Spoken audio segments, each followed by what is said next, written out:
première fois. C'est même agréable de découvrir des goûts nouveaux, non? Mais attention, il y a des choses qui paraissent très jolies et pourtant ce sont des poisons dangereux. Oui, je sais, papa. Moi, j'aime bien manger à table avec les grandes personnes. Mine de rien, manger ensemble, c'est surtout un grand plaisir. Dis, papa, tu me racontes encore une histoire? Tiens, prenons ce livre.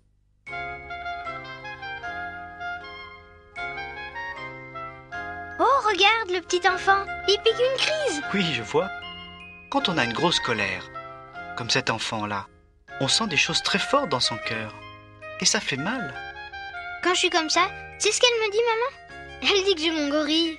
C'est vrai, mon grand. Parfois, on se sent fort et fâché, comme un gorille en colère. Ouais, mais tu sais, papa, hein, tu sais, c'est pas drôle quand ça arrive. Hein. Je veux bien te croire. Ce n'est pas agréable de vivre avec un gorille. Alors, il faut que tu les chasses vite, vite. Tu sais, papa, eh ben si on se met tout seul dans un coin, eh ben il s'en va toujours au bout d'un moment. C'est maman qui me l'a dit. Elle a raison. Mais quelquefois, on est tellement fâché que c'est difficile de le faire partir.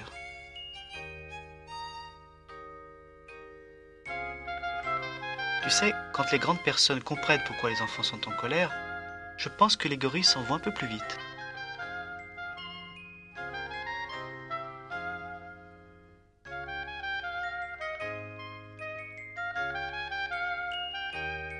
Ouais, mais des fois, quand c'est vraiment pas juste. Heureusement que le gorille arrive. Oui, dans ces cas-là, d'accord. Mais quand même, il faut le chasser. Et tu sais, après, on se sent fort. Comme un gorille, papa? Comme un gorille, oui. Mine de rien, une bonne colère de temps en temps. Ça fait du bien. Dis, maman, tu me racontes encore une histoire? Oui, bien sûr. Écoute celle-ci. Tu sais, tous les enfants naissent de l'amour d'un homme et d'une femme. C'est notre papa et notre maman. Oui. Malheureusement, il arrive que ses parents ne s'aiment plus assez pour vivre ensemble. Mais alors, qu'est-ce qui se passe? Eh bien, quand ils ne peuvent plus s'entendre du tout, il vaut mieux parfois qu'ils se séparent, tu sais. On dit qu'ils divorcent.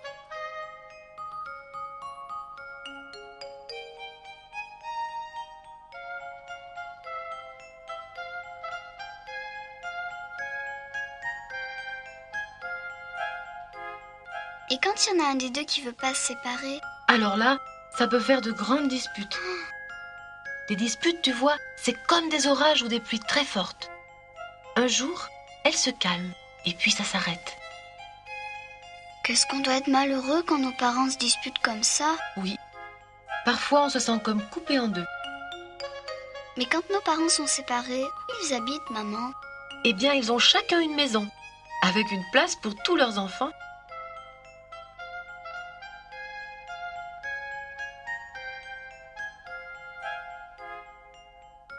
Mais tu sais, même s'ils vivent séparés, il y a une chose qui ne changera jamais.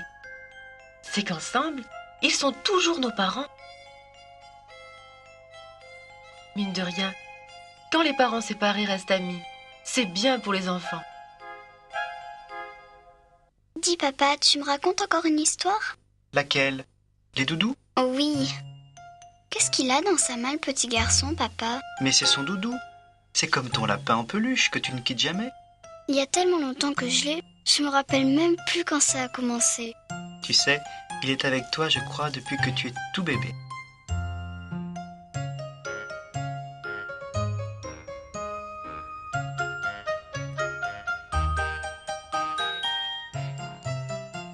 Un doudou, c'est un ami souvenir.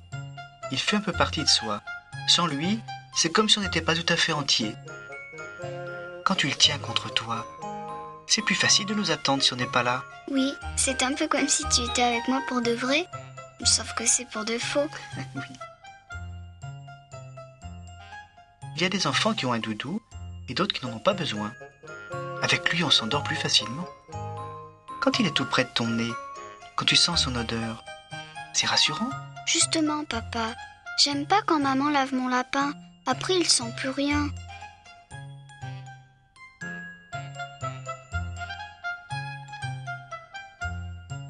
Pourquoi elle pleure, la petite fille? Peut-être qu'elle ne retrouve plus son doudou. Tu vois, elle le cherche. Elle a de la peine. Quand ça arrive, on peut en parler à son papa ou à sa maman. Et après, ça va mieux. Mine de rien, parler avec les autres, c'est le meilleur des doudous. Dis papa, tu me racontes encore une histoire? Laquelle? Dans l'eau? Ah oui.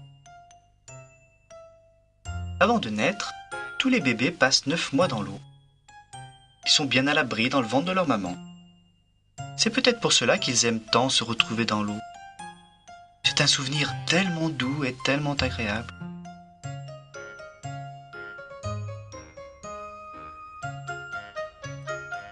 Moi j'aime bien aller à la piscine, mais parfois j'ai un tout petit peu peur quand même. Oui, mais quand tu es avec une grande personne qui te tient la main, tu es plus rassuré, non? Mhm. Dans la piscine, on rentre un pied, puis l'autre. On s'habitue tout doucement à la température de l'eau. Avant de plonger, on aspire de l'air. On gonfle ses poumons, puis on saute dans l'eau. Plouf! Et hop, on remonte comme un bouchon. Sous l'eau, quand j'ouvre les yeux, je vois tout flou, c'est marrant. Oui. Et si tu portes un masque ou des lunettes de plongée, c'est encore mieux. Tu peux tout voir jusqu'au fond. Comment elle nage la petite fille, papa? Tu vois, elle se repose dans l'eau en restant sur le dos comme ça, sans bouger. Elle flotte. Cela s'appelle faire la planche.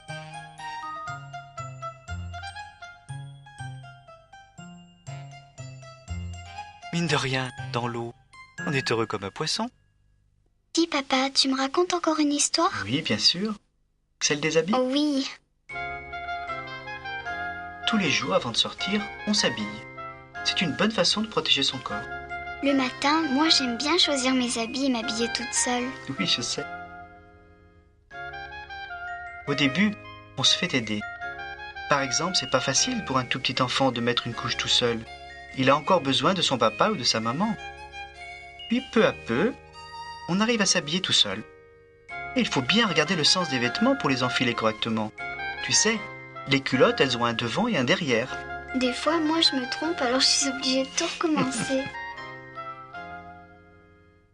Sur la peau, on met d'abord des sous-vêtements tout doux. Puis on enfile une chemise. Et s'il ne fait pas très chaud, on met un pull. Tu as remarqué qu'il y a souvent une petite étiquette derrière le col. Mhm. Eh bien, elle nous montre où se trouve le dos des habits.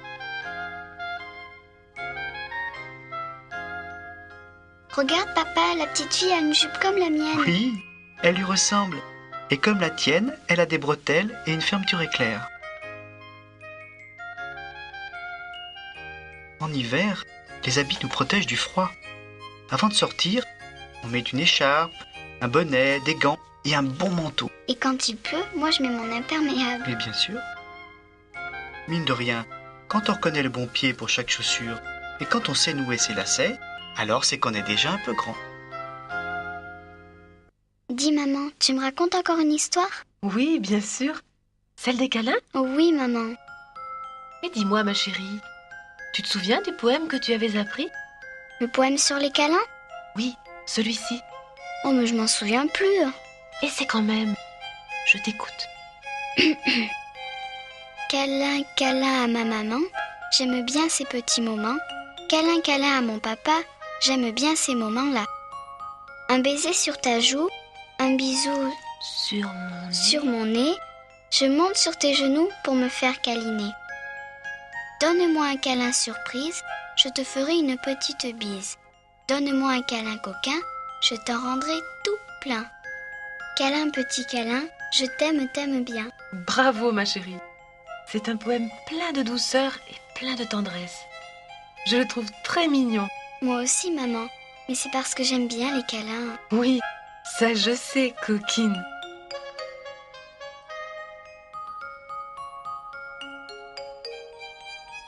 Il y a 1000 façons de se faire des câlins. Avec le dos, avec les pieds, avec les mains, avec les yeux. On peut même se faire des bisous d'esquimaux avec le petit bout du nez.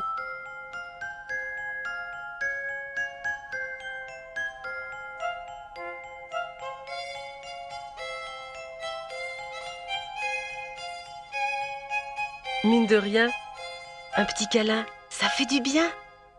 Dis maman, tu me racontes encore une histoire? Laquelle? Un bébé à la maison? Oh oui. Tiens, tu vois la maman qui revient de la maternité avec son bébé? Quand toi tu reviendras avec le bébé, eh ben c'est moi qui lui ferai visiter toute la maison. Oui, et il t'apportera un petit cadeau. Un bébé, ça demande beaucoup d'attention et de soins. Au début, il boit surtout du lait. Oh, regarde, le bébé tète le sein de sa maman. C'était pareil pour toi quand tu étais petite. Et là, on lui donne un bain, comme tous les jours. Moi aussi, j'aimerais bien aider papa à laver le bébé. Et puis tu sais, pour qu'il reste propre, on le change plusieurs fois par jour. Ça se salit beaucoup un bébé? Oui, regarde, il y a plein de linge qui sèche dans la maison.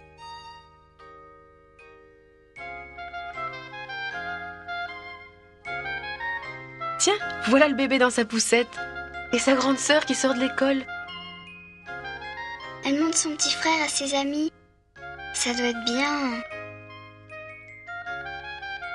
Pourquoi elle est triste, la petite fille, maman? Parce que parfois, les enfants ont l'impression qu'on s'occupe plus du bébé et un peu moins d'eux.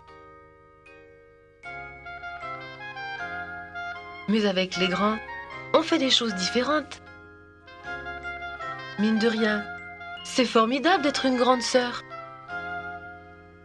Dis papa, tu me racontes encore une histoire? Oui, laquelle? Les amis? Oh oui. Il y a des gens qui ne sont pas de notre famille et que nous aimons de tout notre cœur. Ce sont nos amis. Eh bien moi j'ai 2 copines. Oui, je les connais, tu sais.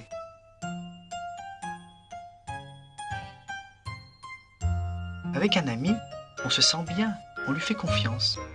On peut tout partager, les rires, les Et jeux. aussi on peut faire des bêtises. Avec un ami, on peut aussi parler et dire des secrets. On peut s'échanger des cadeaux, inventer ensemble les meilleures histoires du monde.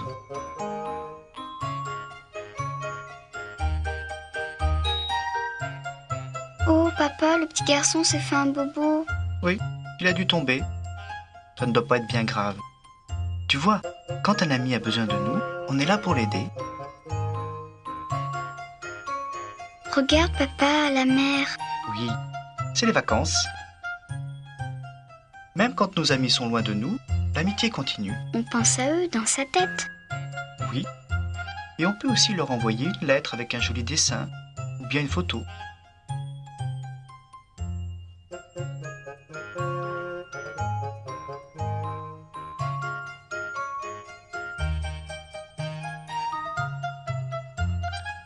Mine de rien, les amis, c'est très important dans la vie. C'est comme une famille de cœur. Dis papa, tu me racontes encore une histoire? Oui, laquelle? Celle des bêtises? Oh oui. Ah là, le petit garçon, papa. Et voilà, c'est la bêtise. Oui, mais il voulait peut-être aider à ranger la table. Quelquefois, on a une très bonne idée qui rate. Et alors ça devient une bêtise. Tu sais, il y a des petites bêtises et aussi des grosses bêtises. Oui, mais il y a des bêtises qu'on fait sans faire exprès. Oui, c'est vrai. C'est différent de faire une grosse bêtise exprès et une autre sans le vouloir. Pour ta maman, jouer avec son rouge à lèvres, par exemple, c'est une bêtise. Et toi, tu m'avais grondé quand j'avais laissé le robinet de la baignoire ouvert. Oui, parce que c'était aussi une bêtise. Toi aussi, papa, tu fais des bêtises des fois. Ben oui, ça m'arrive. Avec mon petit frère, on a bien rigolé l'autre jour quand tu avais jeté tes clés de voiture à la poubelle. À l'école, pour la maîtresse, écrire sur les murs, c'est une bêtise. Et pourtant, il y a des artistes dont c'est le métier de peindre des fresques sur les murs de la ville. Des fois, on fait des bêtises parce que les parents ne nous écoutent pas assez. Oui, mais il y a des bêtises très dangereuses. Quand on fait des choses défendues comme jouer avec le feu, par exemple. Ah oui, ça je sais, papa.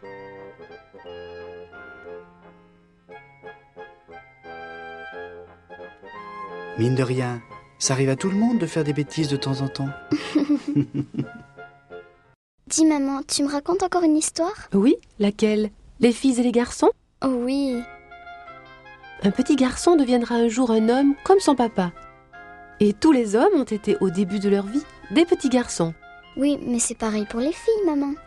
Oui, une petite fille deviendra un jour une femme, et toutes les femmes ont été au début de leur vie des petites filles. Même toi, maman? Oui, bien sûr. Pourtant, les filles et les garçons ne sont pas du tout les mêmes. D'abord, ils n'ont pas le même sexe, et puis leur corps ne grandit pas tout à fait de la même façon. Mais la grande différence, c'est que les filles pourront devenir des mamans et porter un bébé dans leur ventre grâce à l'amour d'un garçon qui, lui, sera devenu papa. Comme mon papa. Eh ben moi, tu sais, les garçons, ils n'arrêtent pas de m'embêter à l'école. Les filles et les garçons se chamaillent souvent. Mais au fond, c'est pour mieux se connaître. Les filles aiment bien rêver à plus tard. Et elles ont déjà quelquefois des petits amoureux. Les garçons grandissent en jouant à des jeux où il faut montrer sa force. Oui, mais eux aussi, ils ont des amoureuses. Oui, mais pour les filles comme pour les garçons, il y a la grande loi des humains qui dit qu'on ne se marie jamais avec son père ou avec sa mère, même si on voudrait bien un peu quand on est petit. Mine de rien, grandir à côté des grandes personnes, les admirer et imaginer un jour qu'on sera comme elles, c'est très important. Dis maman, tu me racontes encore une histoire? Oui, laquelle? C'est beau? Oh oui. Maman, j'aimerais bien être là-haut. Qu'est-ce que c'est beau. Oui, tu as raison. La vue est magnifique.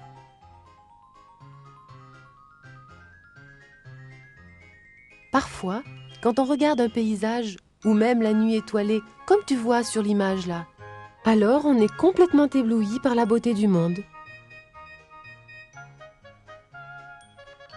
Qu'est-ce qu'il fait le monsieur là, maman? C'est un artiste, il est sculpteur. Tu sais, une des spécialités des êtres humains, c'est de pouvoir inventer ce qui n'existe pas. En peinture, en musique ou avec des mots. Et ça, c'est tout simplement beau. Oh, les enfants qui jouent à la mer. Oui, eux aussi, ils sont un peu sculpteurs.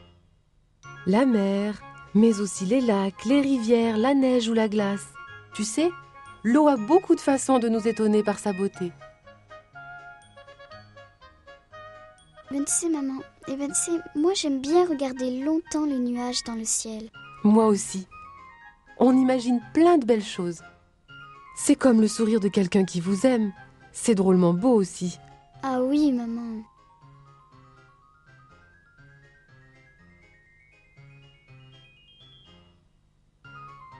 Mine de rien, quand on prend le temps de bien regarder, c'est beau la vie. Dis maman, tu me racontes encore une histoire? Oui, celle de l'anniversaire? Oui. L'anniversaire, c'est un jour important. On devient plus vieux de 1 an et on est content de grandir. Pour les parents, c'est très agréable de se souvenir du jour de la naissance de leur enfant. C'était un grand moment de joie et on le fête.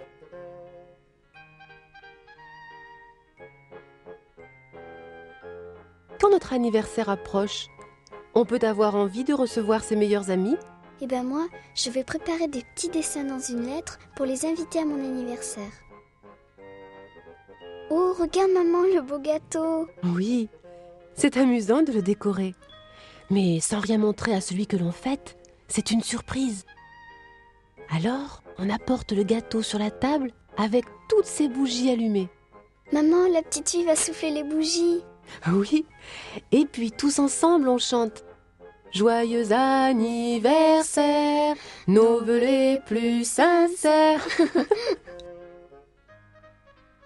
Quand un ami a son anniversaire, on peut lui fabriquer soi-même un cadeau. C'est encore plus amusant et comme ça, il est vraiment unique et fait juste pour lui. Mine de rien, les anniversaires, c'est des moments où l'on ressent l'amour de sa famille et de ses amis. Ça aide à grandir. Dis maman, tu me racontes encore une histoire? Oui, celle de la politesse? Ouais. Tu n'as pas l'air d'avoir très envie de lire ce livre? Si, mais... Je sais, ce n'est pas toujours drôle la politesse. c'est un effort que l'on doit faire sur soi-même pour être agréable aux autres. Se saluer, par exemple. Tu sais, maman, les grandes personnes, elles ne disent pas toujours bonjour non plus, hein? Tu as raison, ça arrive. Il y a des adultes qui sont mal polis. Mais si tu leur dis bonjour, toi, alors tu leur apprendras à être plus attentif.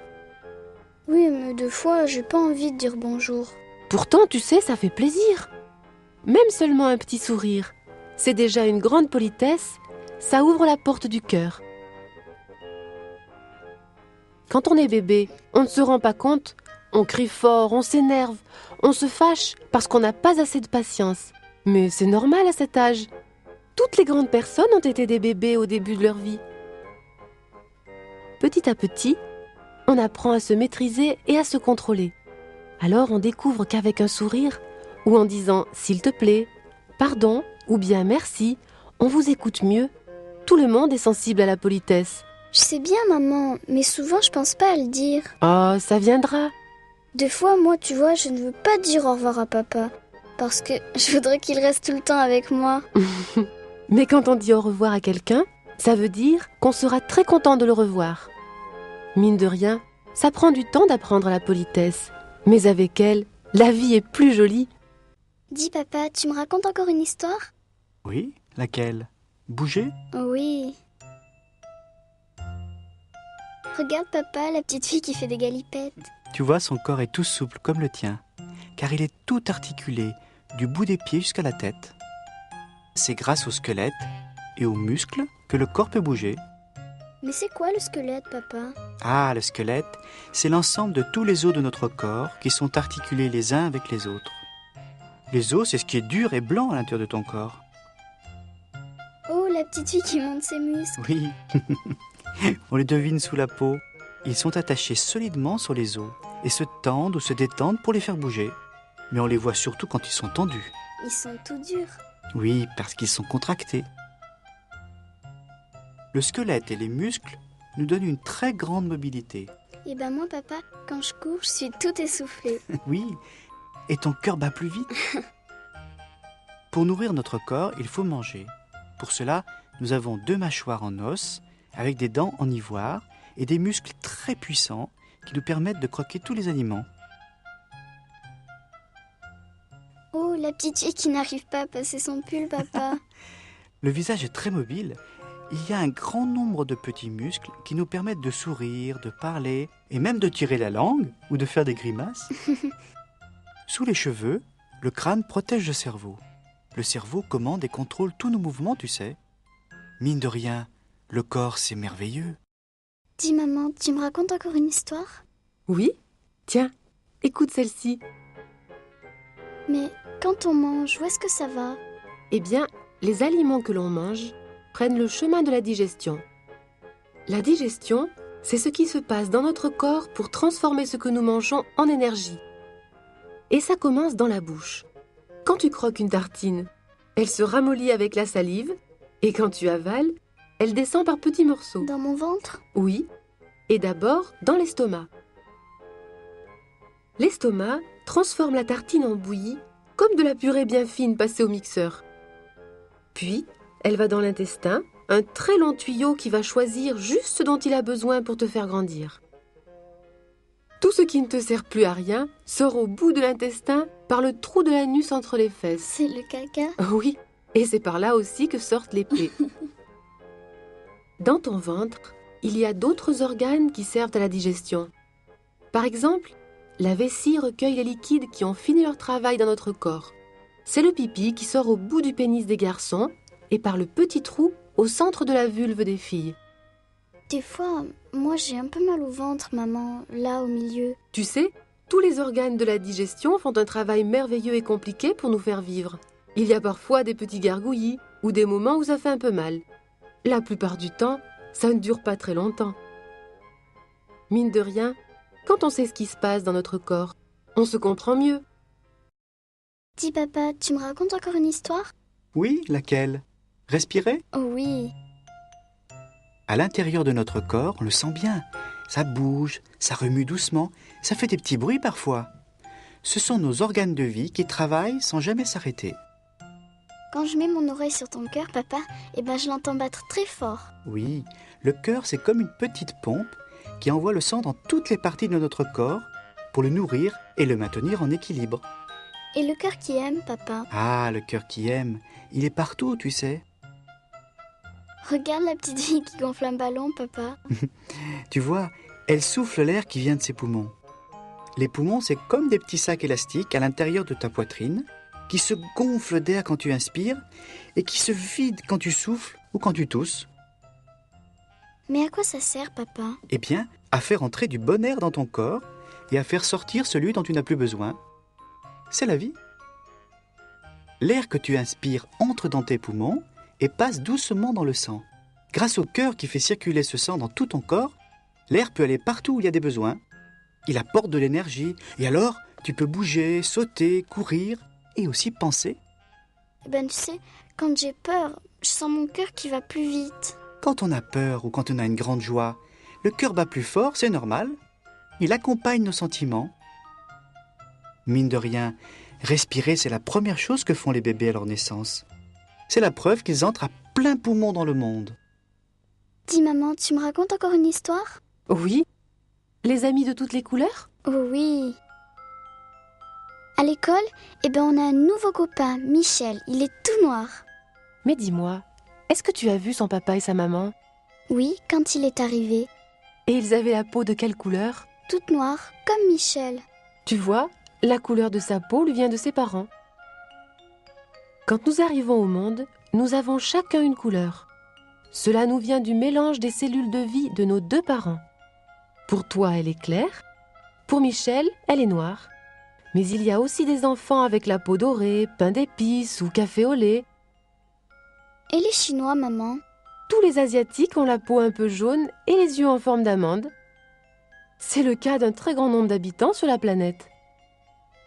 Il n'y a pas que la couleur de la peau qui nous vient de nos parents. On a le nez de son grand-père ou bien le front de son tonton, par exemple. Tu sais, maman, tu sais, papa il dit que j'ai les mêmes yeux que toi, maman. Depuis toujours, les gens voyagent et se rencontrent. Certains s'aiment et se mélangent pour former des familles. Quand un homme et une femme décident d'avoir un bébé, ils font se rencontrer à travers eux des caractères qui leur viennent de leurs parents et de leurs ancêtres, comme la couleur de leur peau par exemple. Toutes les couleurs de peau sont dans la nature. Il n'y en a pas une plus belle que l'autre. Mine de rien, chacun peut être fier de la couleur de sa peau. Dis maman, tu me racontes encore une histoire? Oui, laquelle? Les bobos? Oh oui. Oh, regarde la petite fille qui s'est fait mal au genou. Oui, mais comme cela n'a pas l'air d'être très grave, on peut dire que c'est juste un bobo. Je le trouve drôle ce mot, maman. Même pour un petit bobo, c'est important de bien nettoyer s'il y a des saletés. Quand ça saigne, il faut tuer les microbes. On appelle ça désinfecter. Tu sais, maman, tu sais, j'aime bien quand tu me fais un petit dessin avec le rouge qui soigne. Ensuite, on colle un pansement bien propre pour protéger le bobo. Tu vois, la petite fille fait sa toilette. Et comme elle